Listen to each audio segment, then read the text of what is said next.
The previous talk concluded the first part of the tutorial on neural network techniques.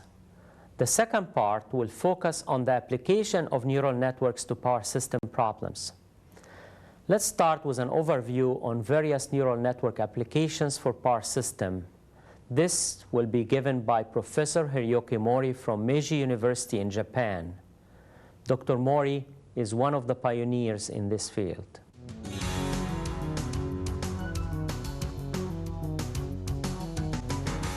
Today, my topic is a state-of-the-art overview on artificial neural network in power systems. The outline of my talk is given as follows. Firstly, objective. Secondly, a background. Thirdly, overview of artificial neural network applied to power system. After that, let me touch on the typical application areas in power system. And then I'll show you stumbling blocks and future work. Finally, let me do the conclusion. The objective of this talk is to provide a state-of-the-art overview on artificial neural network in power systems. At the same time, I'd like to describe how to apply the typical artificial neural network to specific problem in power systems. Let me move to the background. So far, so many people who discussed the artificial neural network application problem. In this talk, artificial neural networks are defined as follows. Artificial neural network is a kind of distributed processing systems that has been inspired by the biological nervous system. Artificial neural network consists of a group of units called neurons that are analogous to nerve neurons. From the standpoint of the engineering, we have some expectation of artificial neural network to power system. Artificial neural network, just like a human brain-like approach, with this approach, we want to open up new possibility of parallel or distributed computing in power system. Through the artificial neural network, we want to obtain the meaningful insight in the complicated problem of power system. This slide shows expectation of a neural network to power system. Talking about computational algorithm, usually we discuss solution accuracy and computational efficiency. But apart from the both features, we want to open up new indices. In this slide, we call other evaluation indices, such as self-organization, adaptivity, future extraction, and so on. Through these indices, we want to obtain a more meaningful result through the artificial neural network computation. This slide shows a breakthrough of a recent artificial neural network. Artificial neural network has a long history so far, but 1980s, we had a dominant breakthrough of neural network. Namely, multi-layer perceptron has been developed by some researchers. In the approach, universal approximation of the nonlinear function is discovered. Through this technique, we can freely approximate nonlinear features through the input and output data. At the same time, the use of the sigmoid function is very important in constructing artificial neural networks. Namely, sigmoid function allow us to evaluate optimal weight of the artificial neural network. That is applied to the Hopfield network too.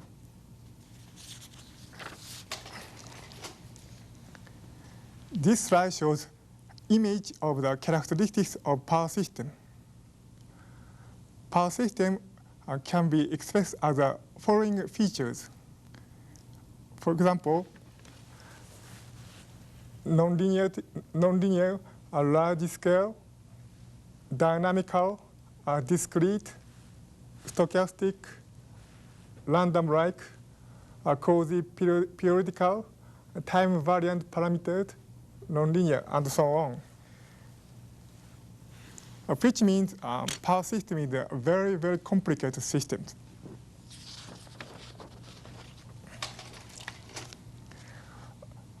Next slide shows characteristics of the artificial neural network for power system application at a glance. In this table, I picked out 3 neural networks: multi-layer perceptrons, a Hopfield net, and a Cojones network. Multi-layer perceptron is very famous for a supervised learning neural network. This network is very good at classification problem and nonlinear mapping. As a pattern recognition technique, a multi-layer perceptron are sometimes used as an optimization problem, which means this network is very good at feature extraction. Next, talking about the Hopfield network, this network makes use of the energy function minimization to obtain the optimal solution. Basically, this network is used for classification problem and optimization problem. But regarding the power system problem, most of people apply this technique to optimization problems. Last one is the Cojones neural network. The network is based on the unsupervised learning, which means this technique is used for the classification and the nonlinear mapping, the optimization problem. One of the significant things in the Cojones network is the network gives us a feature mapping that is very, very useful to capture the problem characteristics.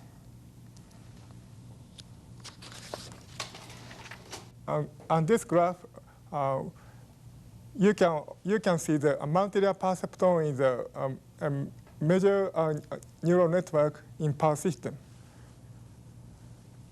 About 81% of the artificial neural network is a multi-layer perceptron.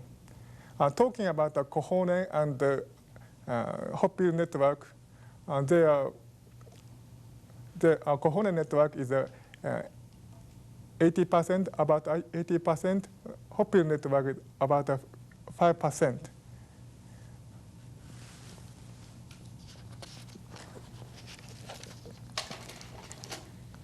Next, let me touch on the variation of the multi-layer perceptron.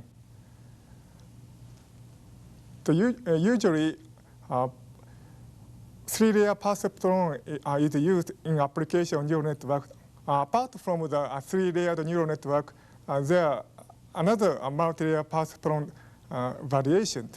For example, 4-layered neural network, recurrent neural network, functional link net, radial-based function neural network, and fuzzy neural network.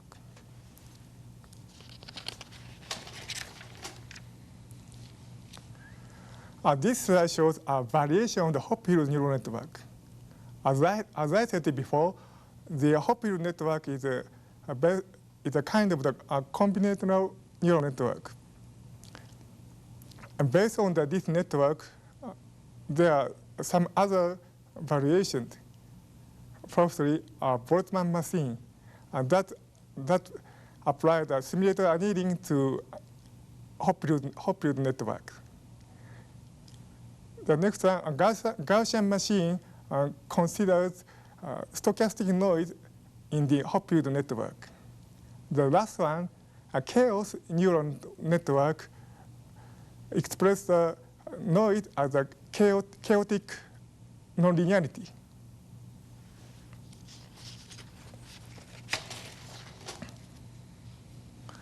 This slide shows the variation of the coherent net. Theoretically, a coherent network has two types of the networks. One is a two-dimensional grid. The other is a three-dimensional grid. From standpoint power system graphical technique, we usually use a two-dimensional grid. So far, there's no application in which a three-dimensional grid are applied.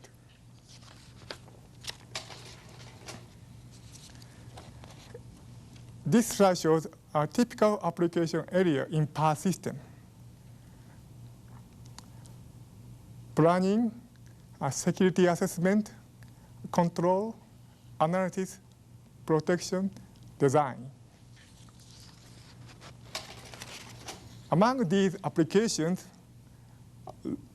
the following application is quite popular in power system: load forecasting, security assessment, and fault detection diagnosis.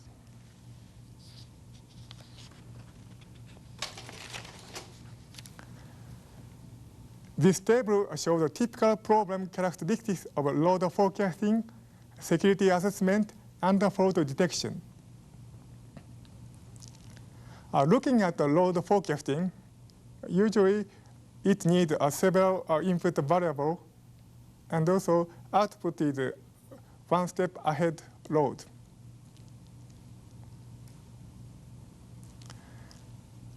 Apart from the neural network, other analytical methods are available. For example, AR-IMA model, regression model, but they are not so flexible in terms of the parameter that consider the random process. And also, usually, load forecasting is useful in planning, but it needs online computation. So load forecasting needs efficient running technique. And also, size of the neural network for load forecasting is relatively small. Next one, security assessment. Usually, a security assessment is if the system is secure or insecure. For the problem, usually we need more variable. The output variable it depends on problem. For example, a system is secure or insecure. Sometimes output means its estimated voltage or phase, something like that. Talking about the alternative approach for security assessment, for example, energy function method is studied for a long time, but is still under development. In that sense, neural network is promising as an online application technique. But however, one of the main issues about this problem is how to consider topological change, namely network configuration changes. And also, power system is a kind of large-scale system. So we need a large-scale artificial neural network. In that sense, it's not so easy to implement artificial neural network to real-world security assessment problem. The last one is a fault detection. This problem has the same characteristics as a security assessment. But the difference between a security assessment and a fault detection is that fault detection usually solved by the heuristics and so on. I mean, fault detection does not have any analytical approach.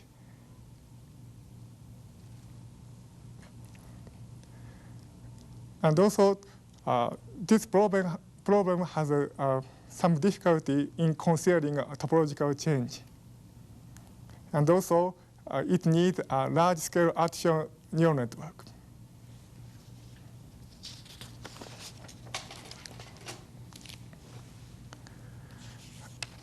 This slide shows main specific problems.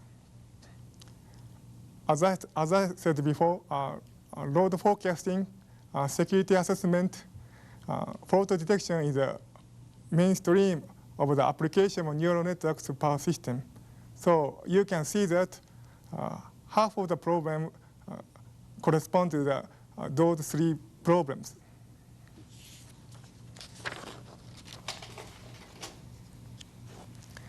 This table shows the example of the operational system and the field test of artificial neural network. First one is load forecasting.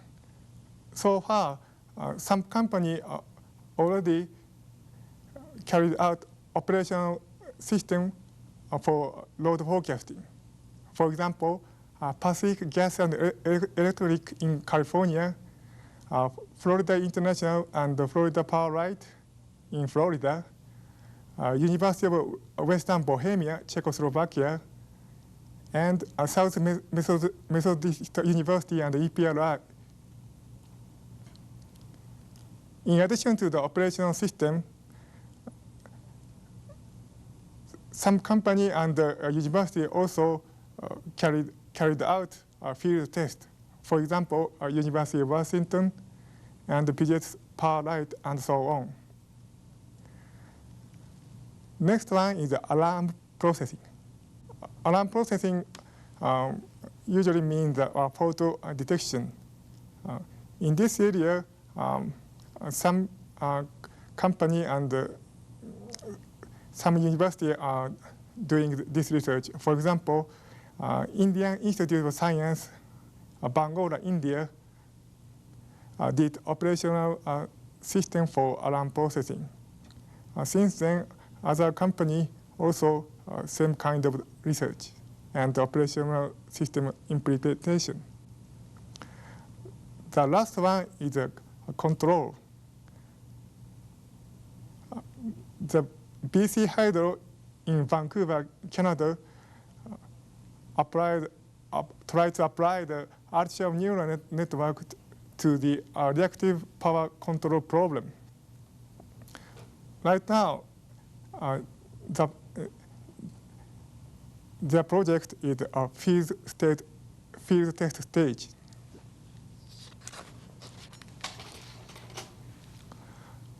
This slide shows the stumbling blocks and the future work of artificial neural network application in power systems. Firstly, let me touch on the stumbling blocks of artificial neural network. There are several issues in application of artificial neural network to power system. Firstly, how to obtain the optimal structure of the artificial neural network. And then, usually a power system problem is solved by online computation.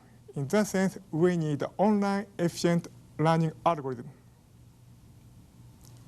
And also, power system is one of the large-scale systems, so we have to alleviate the cost dimension of the variable.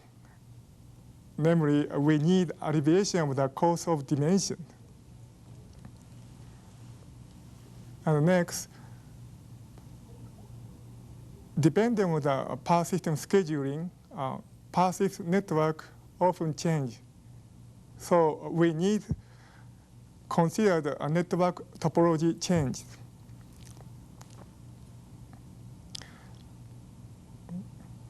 next is, actually we don't have a good guideline how many input data we need.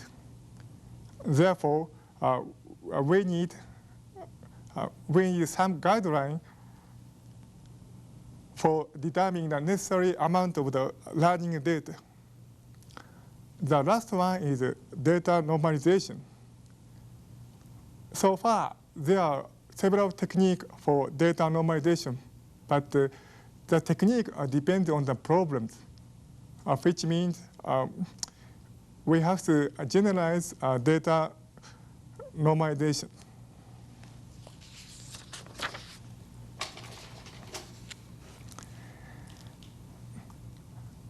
Next table shows expected function of the emerging technology for artificial neural network.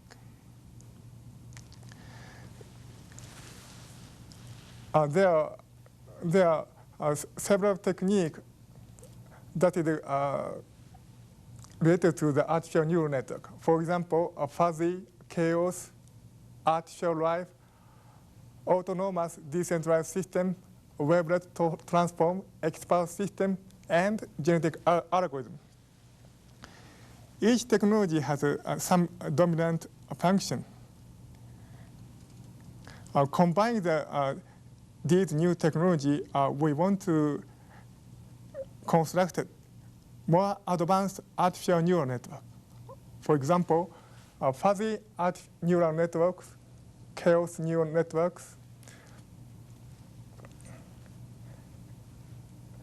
neural network structure evolution, module-based neural network, wavelet type feature extraction, neural network expert system, hybrid system, and last one is efficient learning for weight through the genetic algorithm.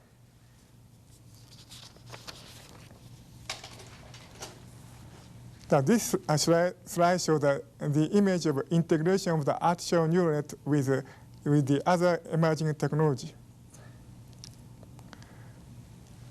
Apart from the artificial neural network, the other emerging technology also has some relation like this.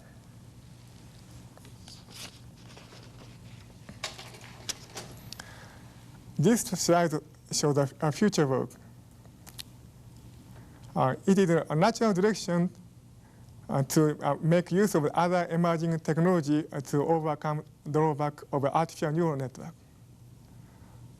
Some of them have been already undertaken. For example, fuzzy artificial neural net for load forecasting, chaos artificial neural network for economic load dispatching have been already used in power system.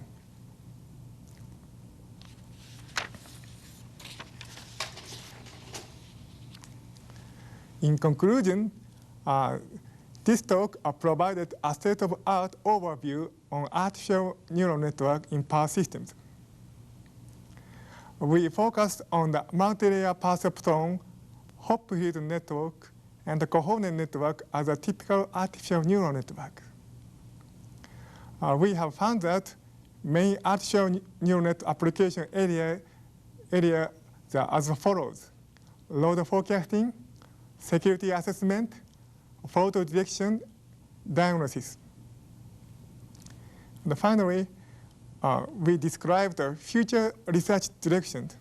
Namely, we need more integration of the artificial neural network with the other emerging technologies. Thank you. As we've seen in Dr. Mori's talk, electric load forecasting can be regarded as the most successful application area of neural nets in power systems, where several applications are already tested and used in daily operation. In the next talk, Dr. Alex Papalexopoulos from Pacific Gas and Electric in San Francisco will discuss modeling and implementation issues of neural nets for electric load forecasting.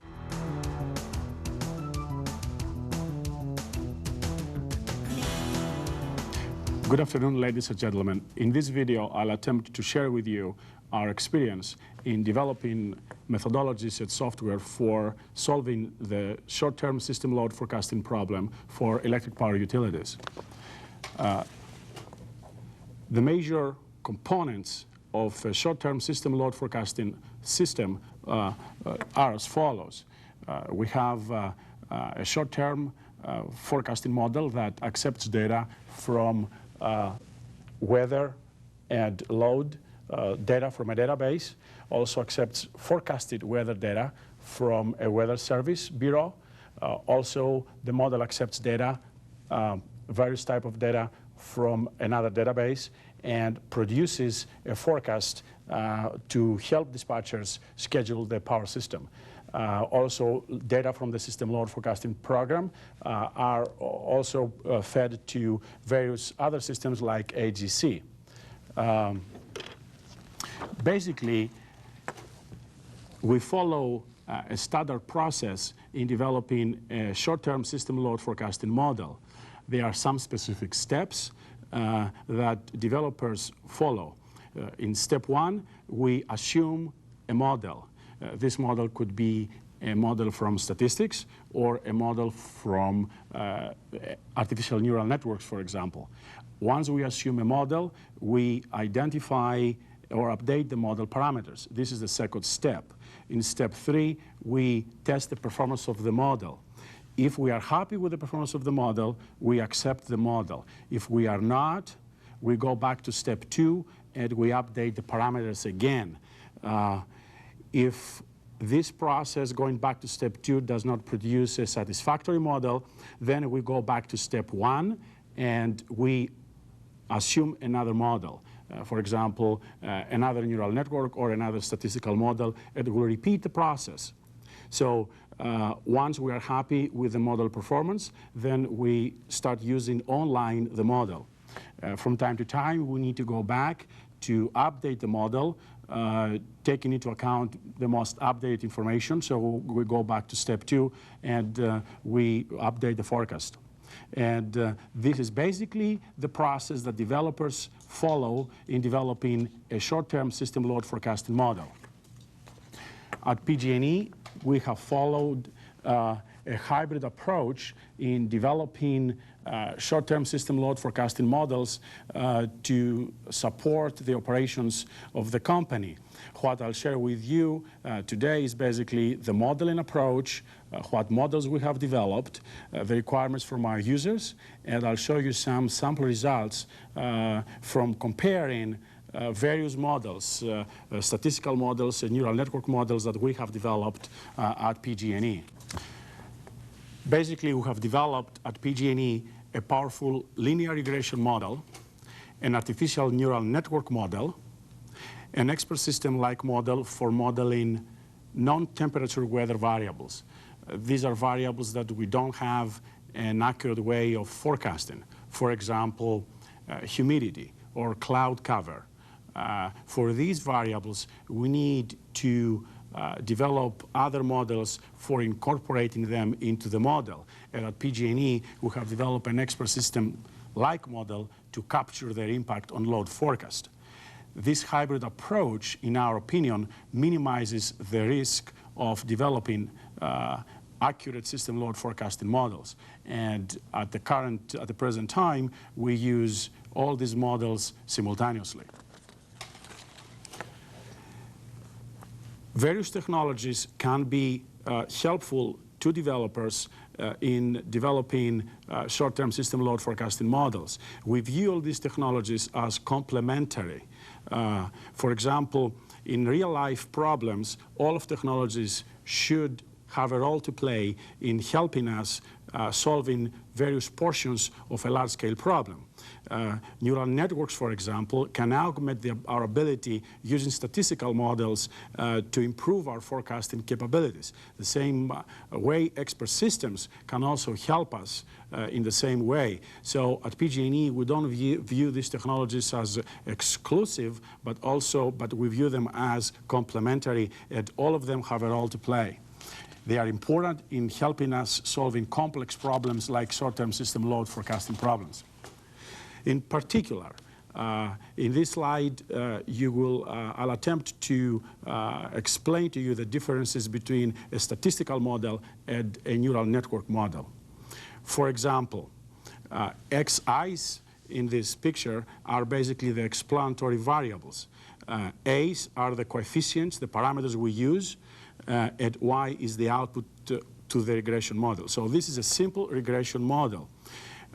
Once we assume that we know the input variables, the xi's, we update the model, we compute the coefficients, and using that equation of the linear regression model, we produce the output. This is a very simple regression model, and we can develop a model like this simply by following the steps I outlined earlier. Now, going back to the neural network model, you will see that each hidden neuron in a hidden layer is viewed as a linear regression model. Each node, for example, is a regression equation. So using neural network technologies, basically we have the flexibility to use various linear regression models all at once. And in the view of some of our experts, this is in some respects explains why a neural network model may be more flexible in producing accurate forecasts, load forecasts for power systems. Going to expert systems, an alternative technology that people have used in developing short-term system load forecast problems, we view expert systems as a top-down approach. Basically, we acquire information by talking to experts, and we perform logical reasoning. And the expert systems we develop are based on derived abstractions from the experts. We cannot develop an accurate expert system without the valuable experience of experts. So these models, the edge systems, have been very successful at deduction, applying rules to specific cases. In cases that we don't have an expert, these models will not be very successful. On the other hand, neural networks follow a bottom-up approach.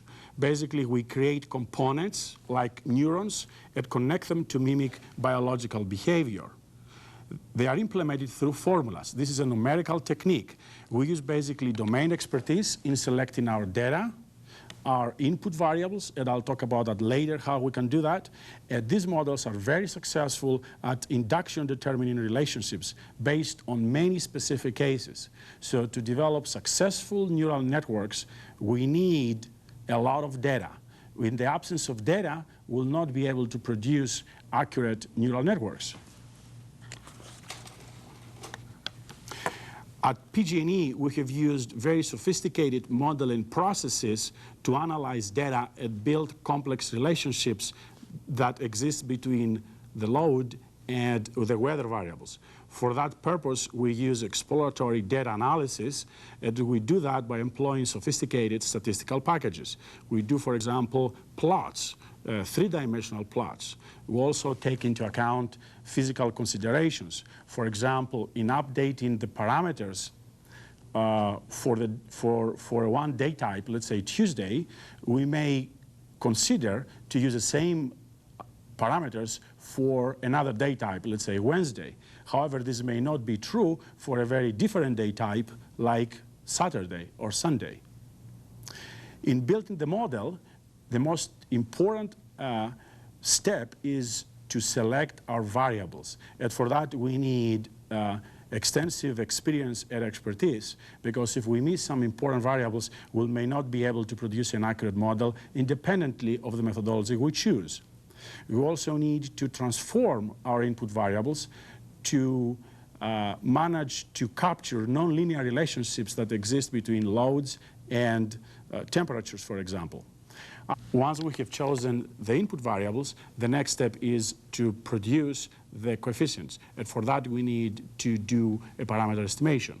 And usually, we do a least squares analysis to produce and update the parameters. The basic blocks of the regression model we have developed at PG&E are shown in this picture. The basic model is a peak regression model. The peak regression model drives the hourly model. And there are some very good reasons for that. The most important reason is that the peak load forecast drives a lot of decisions in the operations environment. And it was very important for us to be able to forecast very accurately the peak forecast. For example, spinning reserves are based on peak load considerations. Also, the scheduling of hydrothermal units is basically based on the peak load forecast. So our driving block is the peak load forecast model. Once we have a peak load forecast model, we produce an hourly model. Then we produce an adjusted peak forecast. And after that, we adjust the hourly forecast. These are the four major blocks of our existing regression model. And in the next few slides, I speak in more detail about each one of them. The peak forecast. The peak forecast is basically a linear regression model. And we use a simple linear regression equation. And the input variables that we have chosen are the peak load for today, the loads for the 6 days ago, the day of the week, the temperatures, the time of the year, and holiday information. We did a lot of experimental studies to determine these input variables. For example, for the Monday day type, we use also as explanatory variable the load from last Friday. We don't do that for the other day types. This was important to improve the accuracy of the model for forecasting loads for Monday. Once we have the peak load forecast model, we proceed with the development of the hourly model. The major problems that we faced in producing an accurate peak load forecast model are the following. Parameter estimation. We need to do a robust parameter estimation. This means that we need to minimize the impact of outliers, and I'll talk about that in a minute. Another major area that we spend substantial amount of time is modeling temperatures. And for that, we use a temperature forecast parameter estimation model. Another important component in developing our peak load forecast model is holiday modeling. As holidays, here we mean basically the major holidays, but also we mean minor holidays and also weekends. All of them have a major impact in developing accurate peak load forecasts. If we don't have an accurate holiday model, it's not so much that we fail to forecast loads during holidays, for example, during the day of Christmas. It's very important to forecast the days after holidays, for example, 26th of December, the day after Christmas, because usually the load picks up very fast for days after holidays. And our effort was to minimize the errors during holiday forecasts from spilling over in the subsequent days. And for that, we need a very accurate holiday modeling. In terms of parameter estimation, as I mentioned, the important objective is to minimize the effect of outliers. And for that, we use a weighted least squares method, which is based on a process of 3 steps. In the first step, we use 6 years of data, and we do an unweighted least squares regression. After we have the parameters based on the least squares regression using 6 years of data, in the second step, we are doing a weighted least squares regression using the weights of step 1 and using the same data of 6 years. The weights are based on the errors that we produce from step 1. And we de-weight the impact of errors that are larger than, let's say, 400 megawatts. Or 500 megawatts for our system. Each utility should specify its own threshold and its own rule of thumbs of differentiating between accurate and inaccurate forecasts. In the third step, we do a weighted least squares regression with the weights that we computed in step 1 and the holiday parameters fixed from step 2, using only 3 years of data in this step. With this approach, we minimize the effect of outliers. it's important to make a distinction here about the validity of the outliers. Some of the outliers may be a good datum or may be a bad datum. In either case, it's better to take these outliers out of your database because they have an undue influence on updating the parameters of the model. By doing that, you will not be able to forecast accurately extreme situations. But for these cases, you need to do something else. Develop, for example, a neural network model just for these situations. In terms of temperature, we model them using smooth cooling at heating degree days. The objective of the modeling, of temperature modeling, is to reduce the sensitivity of load predictions to temperature forecast errors. The reason for that is that utilities do not have records of forecasted temperatures. They have records only of actual temperatures. So what is available in the database is basically actual temperatures from the past. So in the database, we use only actual temperatures to update the model and produce the parameters. So when we use a model like this in real-life situations, we'll not be able to minimize the impact of temperature forecast errors.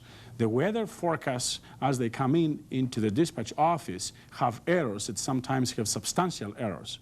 So if a model does not model accurately these temperature forecast errors, will not be accurate enough, even though during the testing phase, it's a very accurate model. During real-life situations, it will have substantial errors. So what we have done at PG&E, we basically have used the standard deviations of errors from recent history to adjust the actual temperatures upwards and downwards. So for each datum, for each temperature T, we produce two variables. We update that temperature upwards by the standard deviation, and also we update downwards the temperature by the standard deviation. So for each datum, we produce two data, and we do that for the entire database. So by doubling the database, we mimic the forecasted errors for temperatures into the actual database. And by doing that, hopefully, we'll produce a more accurate model. So in other words, we introduce an error variable into the temperature explanatory variable that has a probability distribution function of zero mean and a standard deviation equal to the standard deviation of the actual temperatures from, let's say, the last couple of years of data. Another important consideration in developing accurate regression models is holiday modeling, as I mentioned earlier. Holidays are the major, the minor holidays, weekends, and 1 and 7 days later. It's very important, as I mentioned earlier, that the loads on holidays do not impact in an adverse way the forecast on subsequent days, which use the holiday load data as independent variables. At PG&E, we model holidays as binary variables.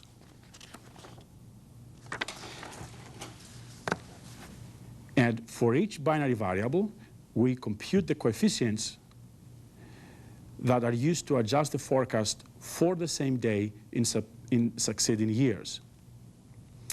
The effects of all these variables are added together, and they create a single independent variable which measure the holiday effect. And that independent variable is part of the peak forecasted model at PG&E. It's also part of the hourly forecasted model. I'll give you an example. Let's pick up Memorial Day as the forecasted day. For a typical Monday, the load is much higher than the load during a Memorial Day because it is a holiday. So the variable that we use to adjust downward the forecast for Memorial Day in this example is 1,537 megawatts. So we adjust downward the forecast from a normal day to capture the holiday effect during the Memorial Day. For the subsequent day, the following Tuesday, we need to adjust upward the load by 1106 megawatts. We do this to make sure that we don't under forecast the following Tuesday because we use a reduced load for the day before, i.e. the Memorial Day.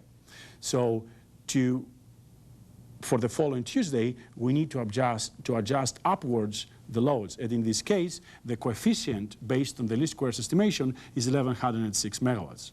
And as you go in the following day, Wednesday, Thursday, and so on, you see that the impact of this adjustment is becoming less and less and less. As you see again, though, for the following Monday, we need to adjust upwards the load by 245 megawatts. So that gives you an idea how we model the holiday effect in the PG&E's linear regression model. This describes the next major block in our model, which is the hourly forecasted model. Once I have the peak model, we produce the hourly forecast model, i.e. 24 hourly loads for the following day. And in your notes, you will see the exact equations we use to produce the hourly forecast model. Specifically, for the hourly model, we use the peak load forecast, the hourly loads, the error history of the initial peak forecast, and a subset of variables we used for the peak load forecast model.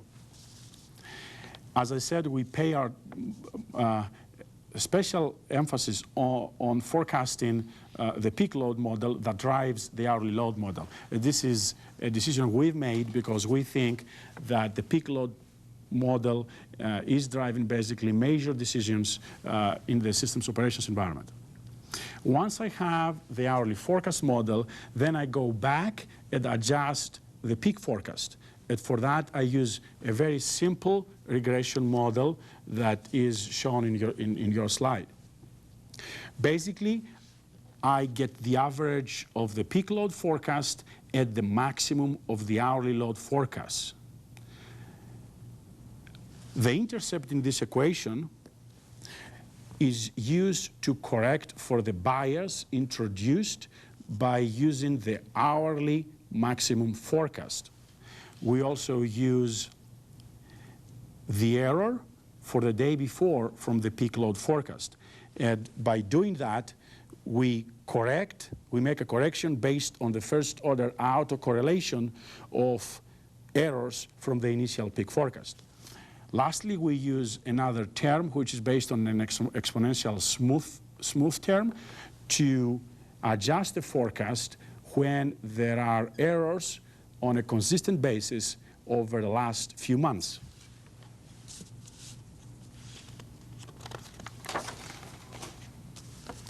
To summarize, our regression model is using a sophisticated linear regression model.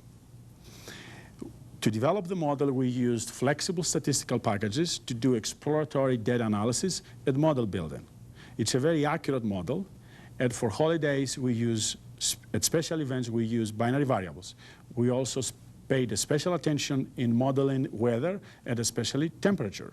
And for that, we used heating and cooling degree day functions. To minimize the effect of outliers, we used parameter estimation using weighted least squares regression techniques. To minimize the impact of temperature forecast errors on the load forecast, we used reverse error in variable techniques that statisticians use all the time. We made also a distinction between time-independent daily peak load forecasts at the maximum of the hourly load forecasts.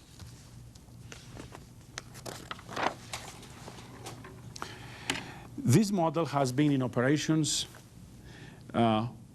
since 1991. Our experience from the use of the model are the following. The errors are acceptable during normal operations. However, the errors are large.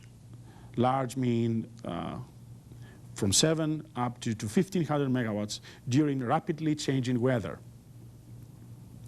Also, we have large errors during heat waves or cold snaps.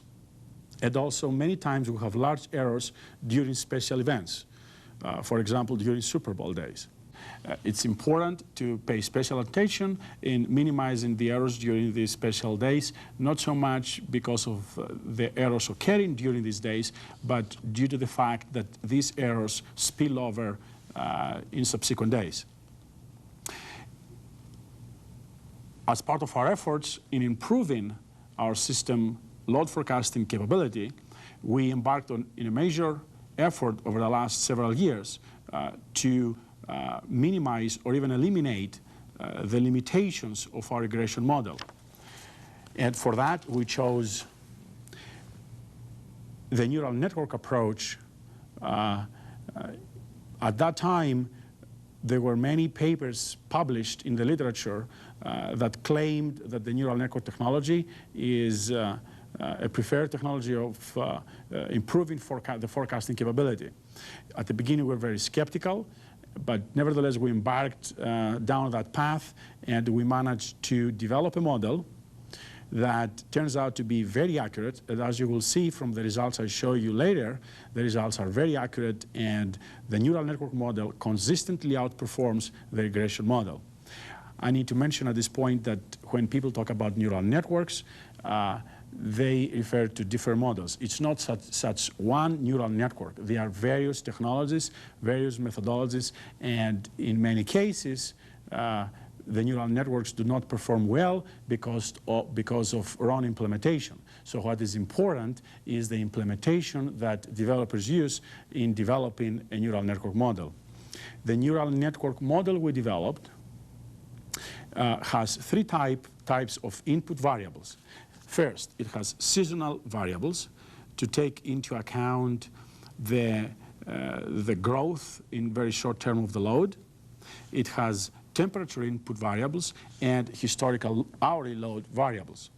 We paid special attention, again, in modeling temperatures. And for that, we used 4 types of temperature variables. We used, first of all, direct temperature variables. PG&E service territory is very wide, and we need to use temperatures from various locations. We usually use temperatures from 6 locations.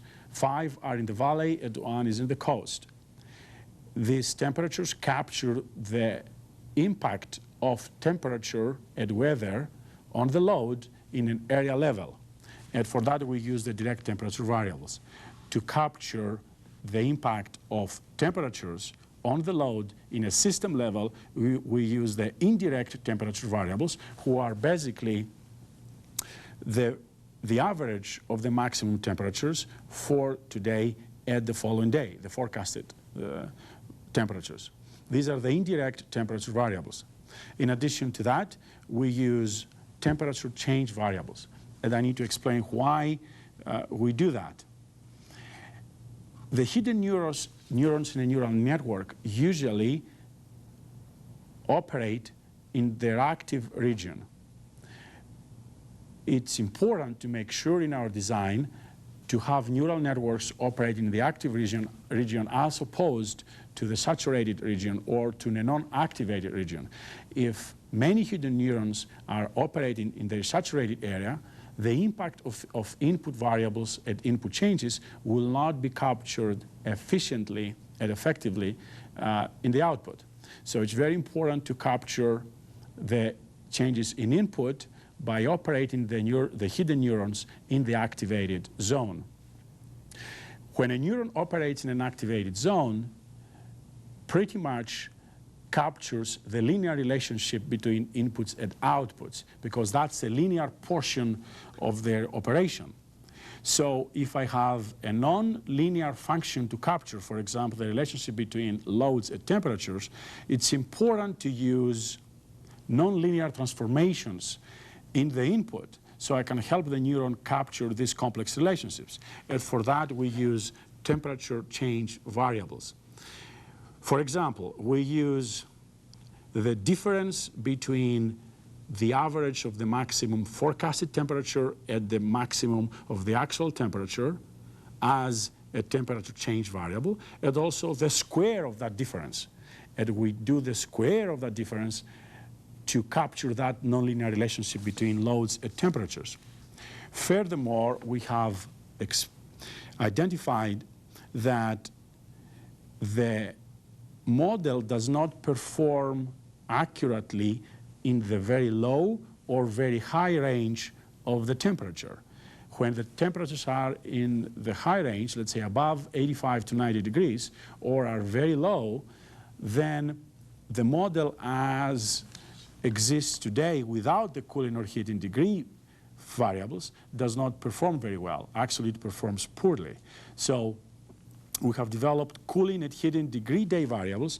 These are nonlinear transformations of the temperatures, and the actual equations are in your notes, to help the model capture effectively the nonlinear relationship between load and temperature. Furthermore, we use historical hourly load variables to capture the impact of historical loads on the forecasted load. We use specifically historical loads for today and yesterday to provide us the load shape at the magnitude reference. In our model, we have 77 input neurons, so we use 77 input variables. In the hidden layer, we have 24 hidden neurons with the sigmoid transfer function.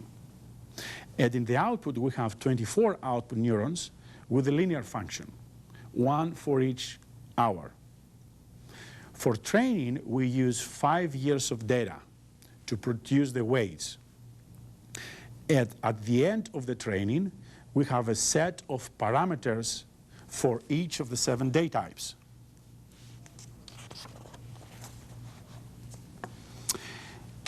We also paid a special attention in developing the neural network for forecasting holidays at special events. Our experience from developing the linear regression model was very helpful in that regard. The way we do holiday forecasting using neural networks is as follows. We produce a normal forecast and we apply a correction to normal forecast. The correction is based on the expected mean of the difference between the historical loads of the holidays or special days and the historical load forecasts. For that purpose, we use historical loads for the last 10 years. For forecasting loads for the days after the holiday, we need to adjust the forecast in order to remove the holiday's impact. In terms of the implementation, our neural network model consists of 2 parts, the offline model and the online model. The offline model consists of the learning algorithms and the testing portion of the development.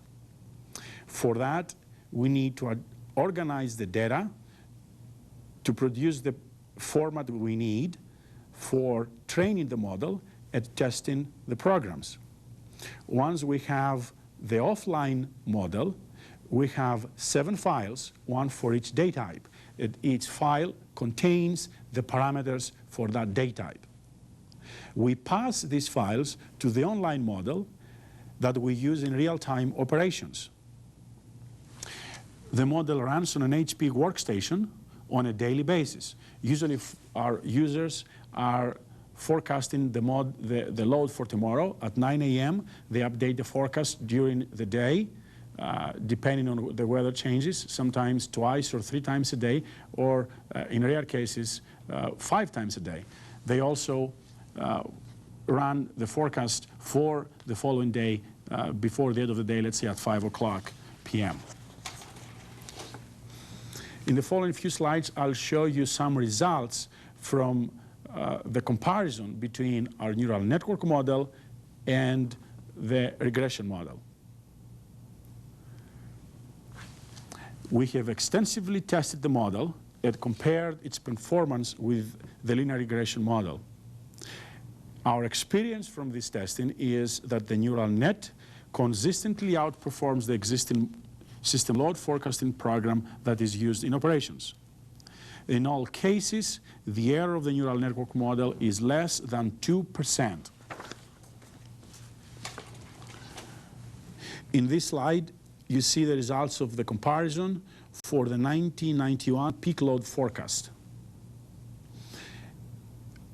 We have broken down the error for each day type. As you see, the average error for the regression model is 253 megawatts. The average error for the neural net is 211 megawatts. An important consideration in developing the neural network model is the number of large errors. Our users tell us that the number of large errors is even more important than the average error. So we paid special attention in reducing the number of large errors that occur throughout the year. Each utility should specify its own benchmarks for defining large errors. For PG&E, for example, the large errors are errors larger than 500 megawatts. And that's our rule of thumb for differentiating large errors from acceptable errors.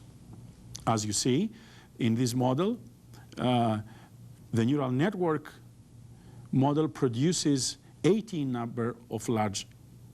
large errors as opposed to 23 large errors for data from 1991.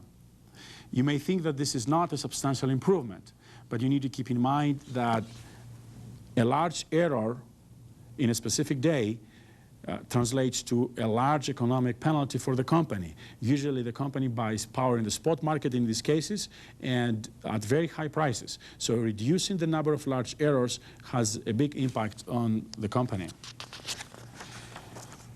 We have developed a variation of this model with the sole objective of reducing the number of large errors.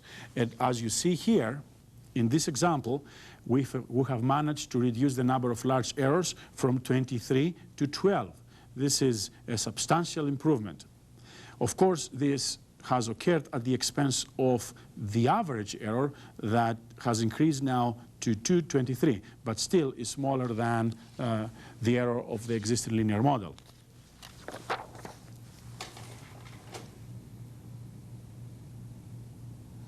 In this slide, we have broken down the errors for 91 for the peak and hourly load forecast for each day type. And as you see, the average error for peak forecast is 211 megawatts, and the absolute error for the hourly model is 216 megawatts. This is a little bit larger. This is expected because the variation of load of hourly forecast is higher. In terms of percentage errors, as you see, in most cases, the errors are less than 2%. Only in one case, the error is higher than 2%, 2.1%. But again, this is acceptable. We have paid special attention in making sure that the model reacts fast enough to weather changes. As you see here, the errors for the regression model during hot summer days, let's say June 11 from June 12, the temperature was reduced from 101 degrees to 93 degrees. This is a substantial reduction in temperature. And the error of the regression model went up from 235 megawatts to 1,073 megawatts. Running the neural network model under exact same conditions, the error for June 12 was only 575 megawatts. So as you see, the neural network model, it's much more efficient in reacting fast enough when there are rapid weather changes. In this slide, I have simulated the errors for the month of June of 91. I picked that month because there are various large errors occurring during that month due to rapid weather changes. And as you see here, the neural network model consistently outperforms the regression model. For example, for the day of June 7th, the error for the regression model is larger than 1,000 megawatts, and the error of the neural network model is approximately 700 megawatts.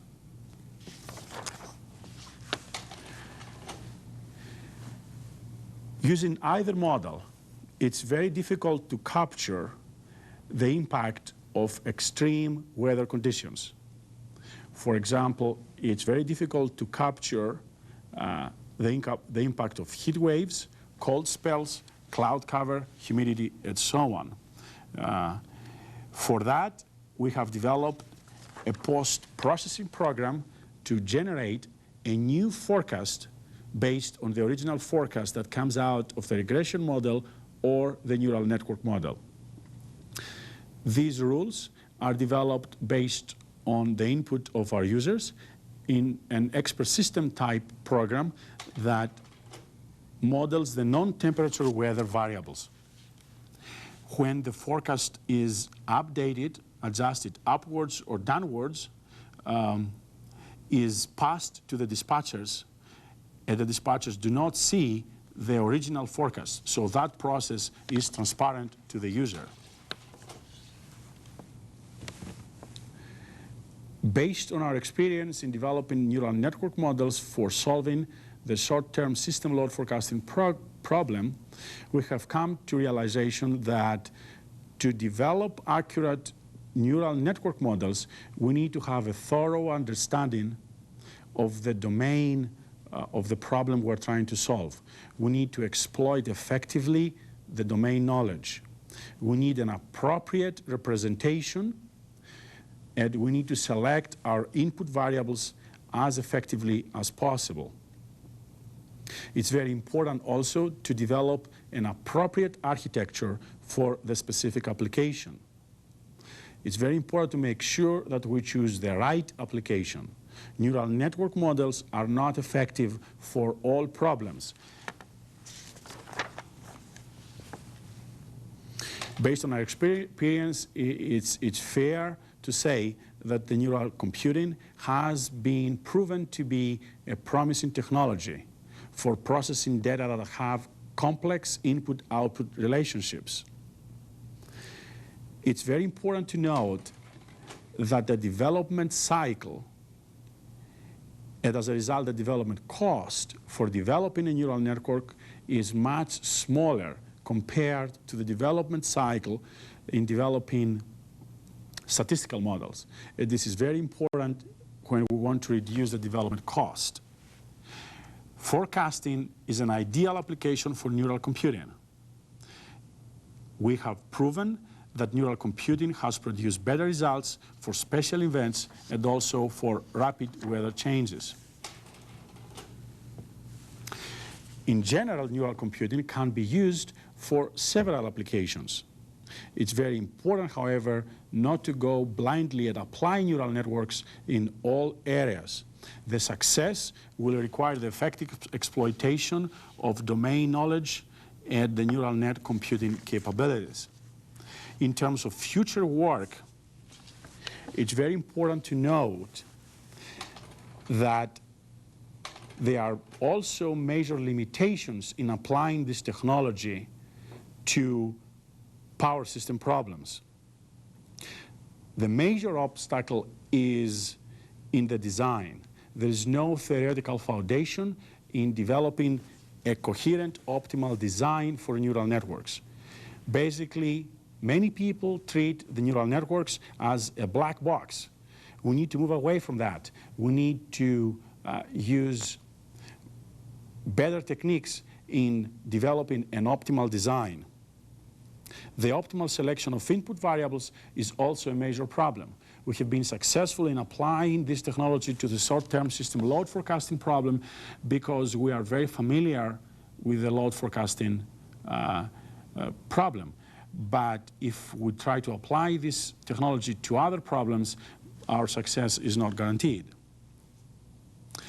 Another area that we need to pay attention to is the form of the objective in trying to train the network. Usually people use as objective the least squares objective. This may not be ideal if we want to minimize the number of large errors. And we're looking at this issue right now in trying to develop an option for our users to minimize the number of large errors. A related problem is the development of confidence levels. Our users want a confidence in developing forecasted models, and existing models do not produce these confidence levels. At PG&E, we're looking at another type of a neural network model that is not based, is not a feed-forward model, is based on radial functions, and with this technology, we'll be able to produce confidence level for all forecasted temperatures, forecasted loads. Another major problem that we need to do work in the future is the choice and the selection of the optimal training set.